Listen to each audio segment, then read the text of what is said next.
This is a special edition of Late Night Help. I'm Mark Alyn. We're going to talk about Yoga Gives Back. We're going to be speaking with the founder, and I believe the CEO as well, Keiko Mitsuatsu. Did I get that halfway close? Yeah, almost Mitsumatsu. Mitsumatsu. And we're going to talk about this. Now, your background, you're from Japan. You studied, you went to school there. You were a TV news producer there, Yes, right? yes. Right? How long did you do that? So I graduated actually from college I went to in Brazil too, but I graduated in Tokyo and I went to public television, NHK, and became a producer director for current affair programs mainly. I worked there for 7 years like a slave. Japan just passed, it was 1984 when I went enter the company. Japan still didn't pass equal opportunity law, gender, women and men. So anyways, my salary was set lower than men's. Oh, that's Um, ridiculous. Amazing, isn't it? It's It in is. the 80s. Anyways, so I worked there for 7 years. Then I got a job as a culture attaché in London at the Embassy of Japan. So I worked there for 2 years.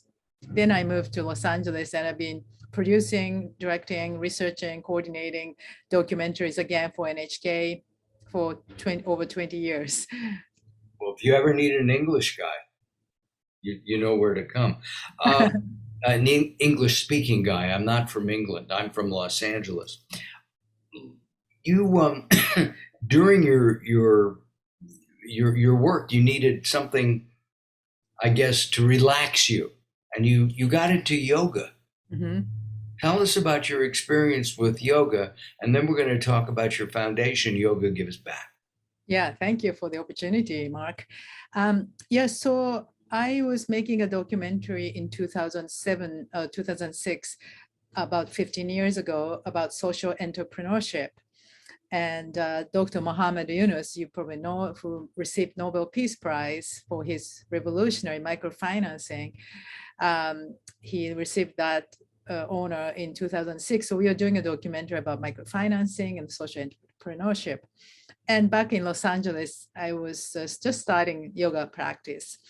And I took different classes, Kundalini, Ashtanga, and all sorts of classes. And really, when I stepped into Ashtanga class, which is, if you have ever practiced, it's a very rigorous everyday practice. And I was fortunate to bump into a teacher who really also wanted to teach that yoga is not just about physical practice.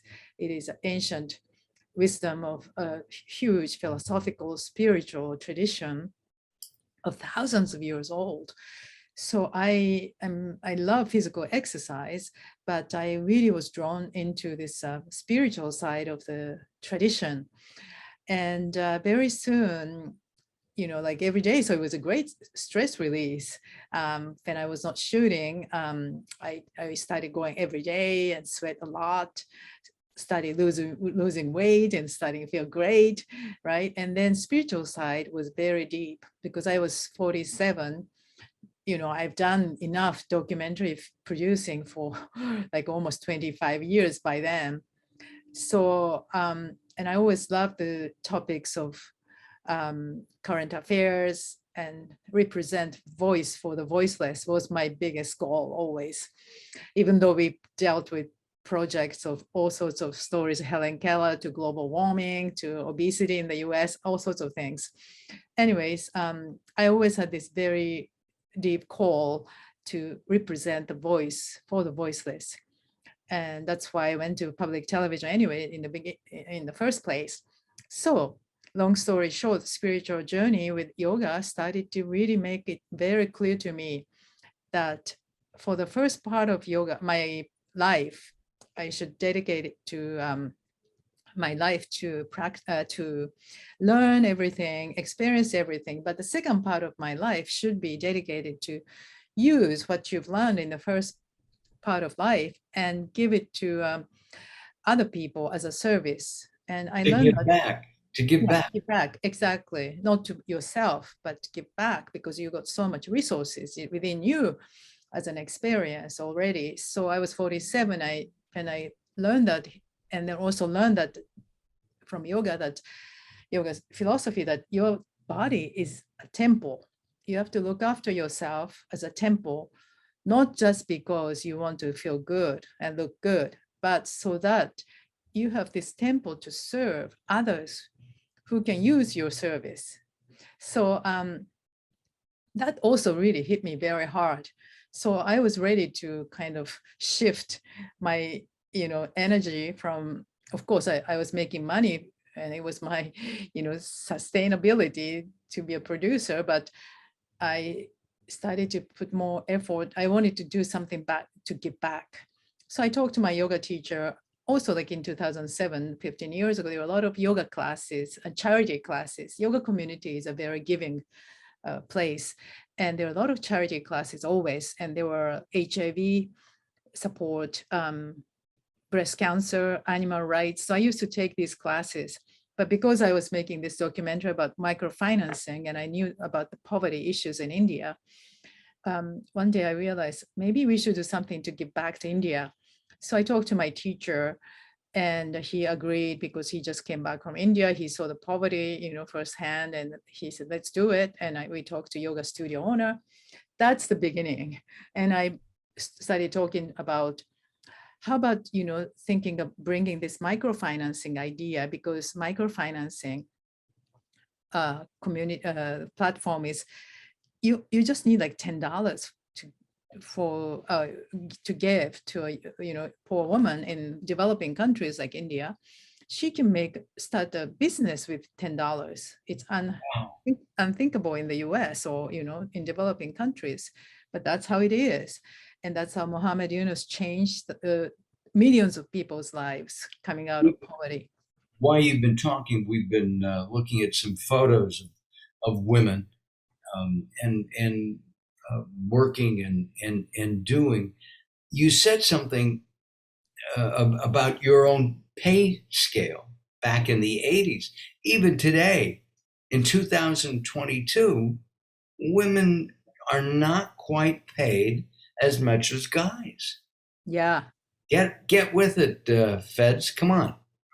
Yeah, but America is forefront. Japan is still 116th out of 142 countries in terms of gender equality. And that's my background.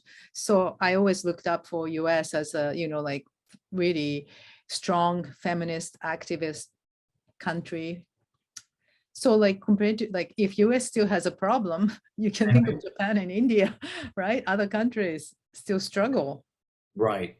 And where does the US rank in that? Do you know about?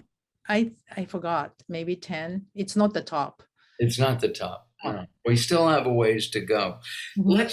Let's talk about the spirituality aspect of yoga and how it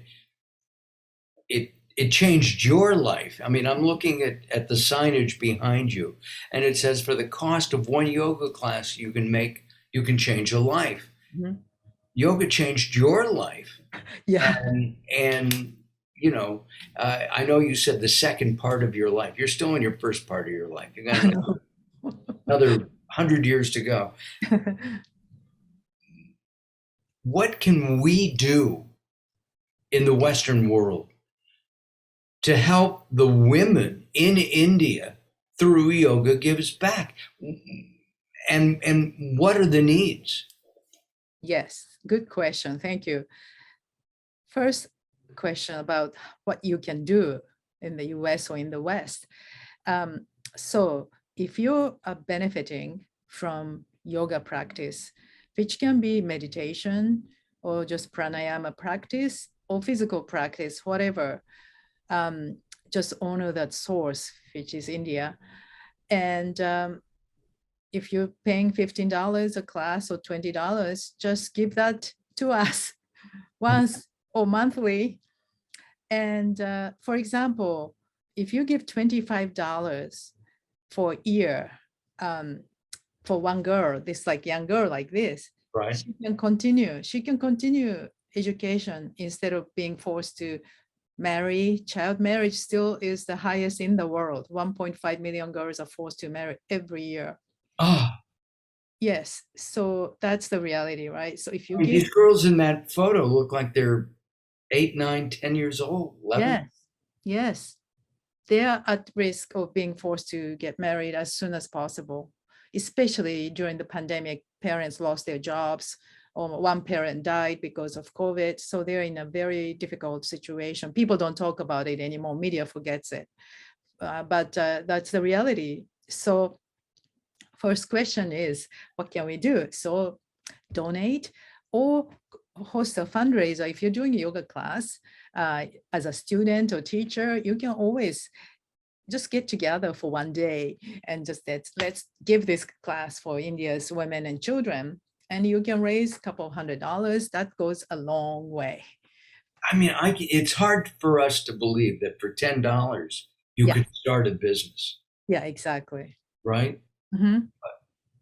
And the education. I mean, I've worked with companies in India, and the people are well educated for the most part. Mhm. But India also had, and I don't know if it still does, a caste system. Mhm. And this is where these young women, these girls, are from. Yes, so the caste system is prohibited by law, Right. but in reality, Uh-huh.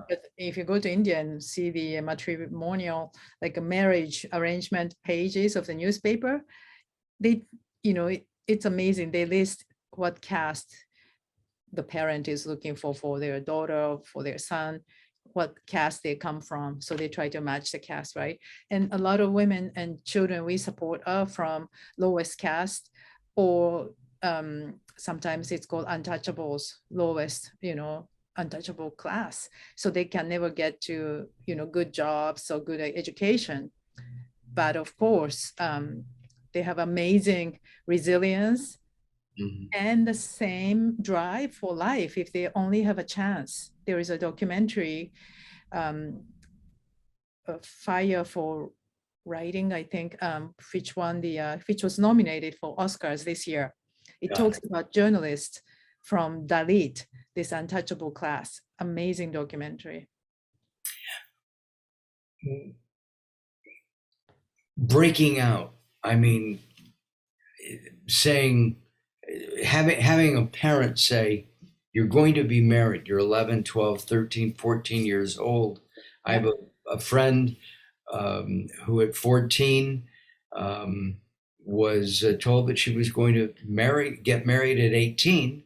She was here in this country, um, to a man who was 30 or 35 years old.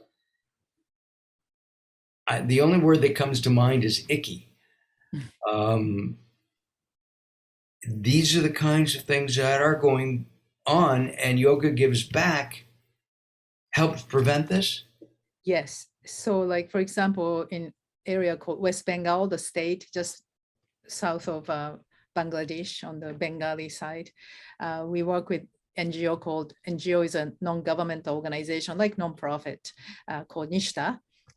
They have been working there for decades to empower women and girls, and we support 400, for example, young girls with 5-year scholarship for higher education so that these girls can achieve college degrees. And we've seen this is changing their culture, their like really culture, this never happened in this community. The girls were forced to marry around the age of 15, and now they're continuing to graduate with bachelor's degree, and they're becoming nurses, they're becoming government officials, they're bringing money and dignity. And when this happens, the entire gender this discrimination, prejudice starts to fall apart because men realize, wow, women have actually capacity to do well and help us, right? So that's the beginning of the change. And so I'm very, very inspired about this program. And also we give microfinancing, also education for these young girls. And we are starting also digital center as well as the PAT project for menstrual equity. So a lot of programs we are running there. And it is very inspiring to see how small money that everybody gives can change so many lives. In 15 years now, we reach out to 2,400 lives. Wow. That's amazing. And I was just thinking, if you were to give up your coffee from Starbucks one Mhm. day a week, that's Yeah. roughly $5. Mhm. One day a week, that's $20 a month. Think of how much help you can make in your life. And I've always found, and correct me if you don't agree or if you do, um, giving is so much more spiritual, if you will, than getting, I right? I totally agree. Everything to me has been an experiment. I didn't have this big vision of creating nonprofit or making huge impact. I just wanted to give back initially because I was so grateful for the practice of yoga and the benefit. But it's true. Once I started going to India and seeing the impact, we are not $1 million organization yet. We hope we want to be there, but what our small donations can do to so many people's lives. And once you meet these children and women and young people, I always come back feeling their power of their eyes. When once you look at their eyes, the gratitude and the hope that they have with us is so strong. I'm always on the plane, flying back to Los Angeles, and think about St. Francis' words. In giving, you receive, and it's really true. And I really want to share that feeling with everyone who joins our campaign. We are giving, but monetarily we're giving, but what we receive, because one of the most important thing for me is to share the transformation. That's why I continue to film lots of stories of lives we touch, because you can really see what you have given has transformed so many lives. And when you see that, you receive something very deep and so meaningful, that what you're doing is actually changing lives, and that somehow gives you more energy and inspiration. Well, it's not only you changing the lives of these girls and these women, but it would seem to me you're changing your own life. I mean, you Yeah, right? it's true. You're giving. Yeah, it's true. Yeah, I completely changed my profession. When I started Yoga Gives Back 15 years ago, there was no budget, so I used my income as a producer for the first like 8 years. And then I hit the point that this organization grew so much, I had to pay real attention, and I had to dedicate myself to this organization because there is so much we can do. And it became much more important for me to do this work than producing a documentary. So yeah, it's changed my life, and this is my life mission now. I love it. I think that's great, Kayoko. And we've had up throughout our conversation uh, the Yoga Gives Back website. Visit it. Take a look at the pictures, the stories, and their videos too on the site, so that you can feel the change. Uh, we've done some programs in the past on sex trafficking. Is that common in India as well? Oh yes, the area we serve in West Bengal is one of the highest in sex trafficking. So what's Oh, happening, and during the pandemic, it has become much worse. And I've been hearing from our partners that these guys, traffickers, are roaming around the village, even today, because the parents are desperate. They've lost so much money during the pandemic. They were poor to begin with, and they lost their savings, and they're still struggling. And then these guys, traffickers, come with a scheme, like showing like, if you go to this state, we'll give you this much money, which is for the poor family unheard of, like 1 year or 2 years worth of income. We'll give you this money, so your mother and your daughter go to this state and work there. And that's very dangerous. And also they also arrange marriage, look like a marriage, but it's actually trafficking. And our girls that we support, teenager girls, they're like leaders in this community now. So they have found, when they find these suspicious cases, they talk to our organizer, our organization partner or police, and they've stopped some trafficking cases. As the do the police respond? I mean, Yes.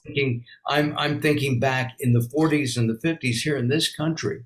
If a woman was sexually abused, the police would turn their backs. Yeah.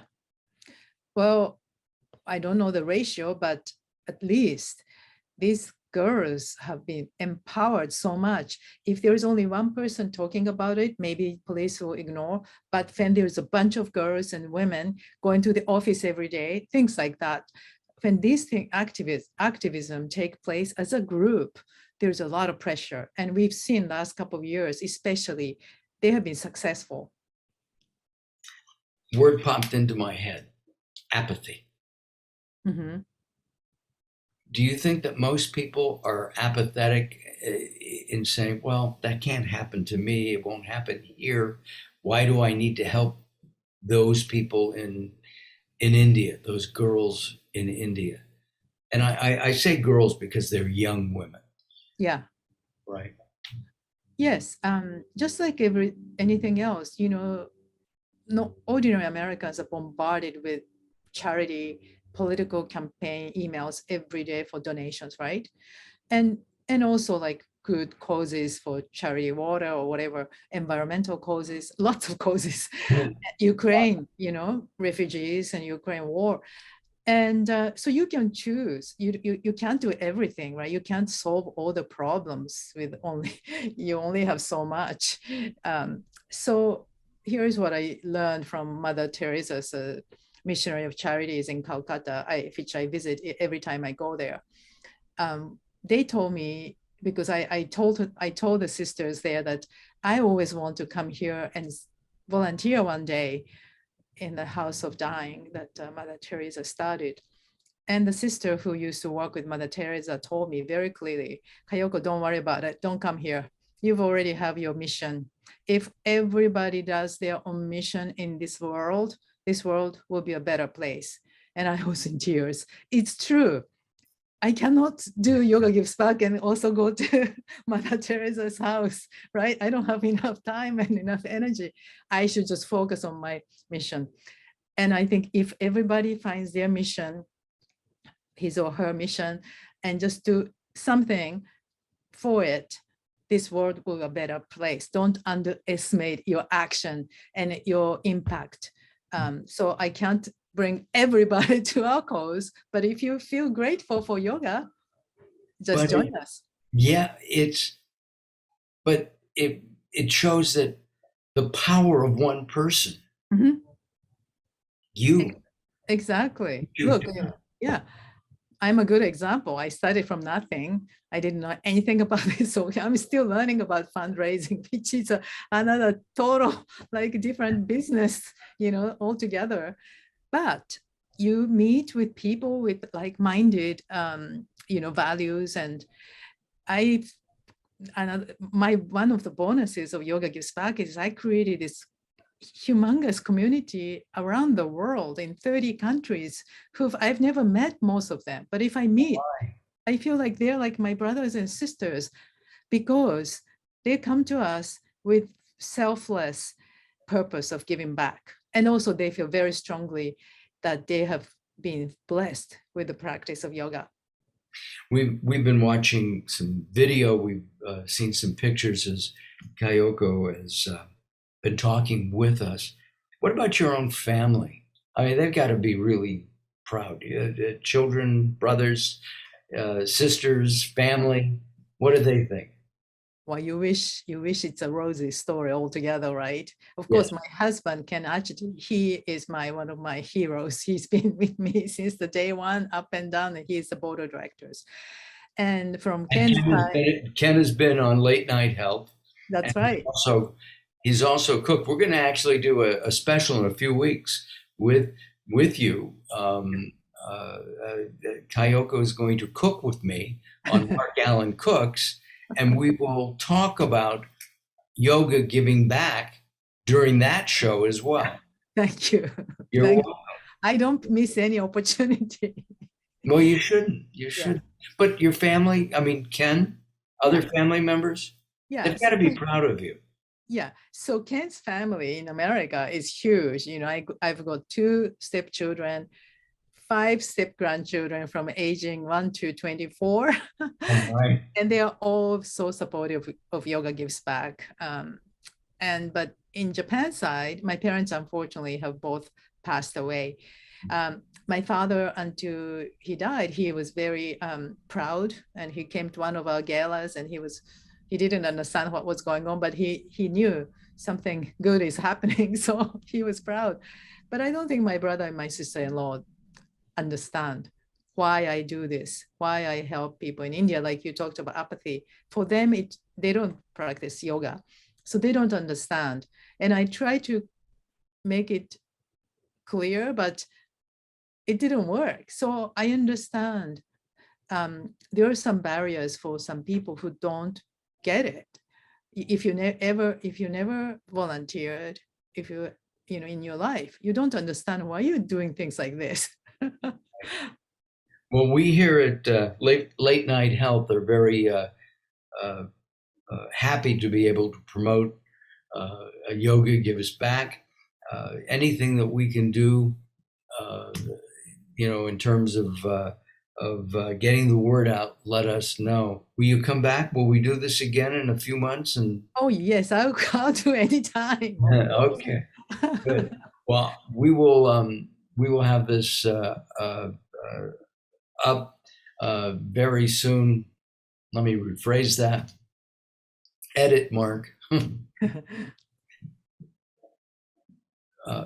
As you grow, we'd like to grow with you, and we'll be one of your media supporters.